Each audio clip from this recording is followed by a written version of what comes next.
Good morning बच्चों। आज हम पढ़ने जा रहे हैं गैसों की द्रव्य विलेयता। इसका तात्पर्य है कि किसी गैस का सेंटीमीटर क्यूब जिसे हम ml भी कहते हैं, तो ml में आयतन जो 1 सेंटीमीटर क्यूब यानी 1 ml जल में घुला हो वह उसका अवशोषण गुणांक कहलाता है या उसकी विलेयता कहलाती है। गैसों की द्रव्य विलेयता को प्रभावित करने वाले कारक, सबसे पहला है गैस की प्रकृति।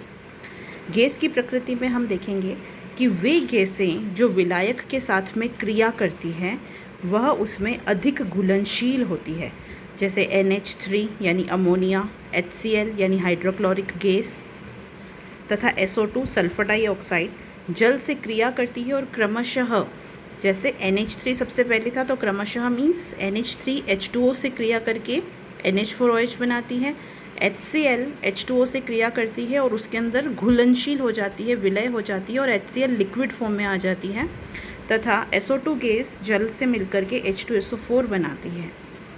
दूसरा कारक जो गैस की विलेयता को प्रभावित करता है वो है विलायक की प्रकृति। हमने कल पढ़ा था कि समान समान को गोलता है, उसी प्रकार जो समान गैस होती है वो समान विलायक में ही घुलनशील होती है। जैसे ध्रुवीय गैसें ध्रुवीय विलायकों में तथा अध्रुवीय गैसें अध्रुवीय विलायकों में घुलनशील होती है। जैसे HCl गैस एक ध्रुवीय गैस है और जो बेंजीन है यह अध्रुवीय विलायक है, तो हम कहते हैं कि HCl गैस बेंजीन की तुलना में जल में अधिक घुलनशील है, क्योंकि बेंजीन अध्रुवीय है और जो जल है वह ध्रुवीय है, तो जल भी ध्रुवीय, HCl भी ध्रुवीय, इसीलिए HCl जल में ज़्यादा घुलनशील होती है। तीसरा महत्वपूर्ण कारक है ताप का प्रभाव। स्थिर दाब पर जब हम तापमान के प्रभाव का अध्ययन देख रहे हैं तो हमें प्रेशर को कांस्टेंट रखना पड़ेगा। तो हम कहेंगे स्थिर दाब पर ताप बढ़ाने पर गैसों में द्रव की विलेयता कम होती है, क्योंकि ताप बढ़ाने पर गैसों के अणुओं की स्थानांतरण गतिज ऊर्जा बढ़ जाती है, जिससे गैस के अणु विलयन में से बाहर निकल जाते हैं। प्यारे बच्चों, हम जानते हैं कि जब हम टेम्परेचर बढ़ाएंगे तो गैस के जो अणु हैं उनकी गतिज ऊर्जा बढ़ जाएगी और उनकी गतिज ऊर्जा इस तरह से बढ़ जाएगी कि उनके अंदर टक्करें बढ़ती जाएंगी और टक्करें बढ़ेंगी तो वह उस पात्र को छोड़ करके उसमें से बाहर निकल जाएंगे। अतः ताप बढ़ाने पर गैसों की विलेयता विलायक में कम हो जाती है। इसका एक अपवाद है, हाइड्रोजन एवं हीलियम के घुलने पर ऊष्मा का अवशोषण होता है, अतः ताप बढ़ाने पर इनकी विलेयता बढ़ती है।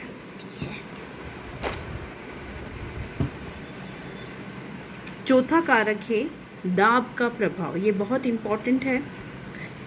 गैसों की द्रवों में विलेयता पर दाब के प्रभाव का अध्ययन कर हेनरी ने एक नियम प्रतिपादित किया था। बच्चों, हेनरी का नियम परीक्षा में पूछा जाता है, ये महत्वपूर्ण नियम है। तो हेनरी के नियमानुसार स्थिर ताप पर किसी विलायक के इकाई आयतन में विलय गैस की मात्रा, जिसको हमने m से रिप्रेजेंट किया है, विलायक की सतह पर साम्यावस्था में गैस के द्वारा लगाए गए दाब के समानुपाती होती है। यानी किसी भी विलायक में हमने जितनी गैस को गोला है तो साम्यावस्था पर क्या होता है, वो गैस फिर से वाष्प में परिवर्तित हो जाती है और वो वाष्प जो है वह उस द्रव की सतह पर एक दाब लगाती है, तो वह दाब उस गैस की मात्रा जो उसके अंदर घुलनशील है के समानुपाती होता है। तो समानुपाती के चिन्ह को बराबर में बदला तो m बराबर Kp, ये यहाँ पर m गैस की भार है या उसकी मात्रा, P है जो साम्यावस्था पर गैस के द्वारा लगाया गया दाब, और जो K हमने लिखा है ये है साम्यावस्था स्थिरांक। हेनरी के नियम की कुछ सीमाएं हैं। फर्स्ट, दाब बहुत अधिक ना हो, यानी जो प्रेशर हम ऊपर से बाहर से लगा रहे हैं या जो गैस के द्वारा लग रहा है वो बहुत ज़्यादा नहीं होना चाहिए। तापमान बहुत कम न हो, गैस विलायक से रासायनिक क्रिया न करे, न ही गैस का उस विलयन में संगुणन हो तथा न ही उसका आयनीकरण हो। चौथा, गैस की विलेयता विलायक में कम हो, अर्थात विलयन तनु हो। इन्हीं सब परिस्थितियों में हेनरी का नियम लागू होगा। Thank you.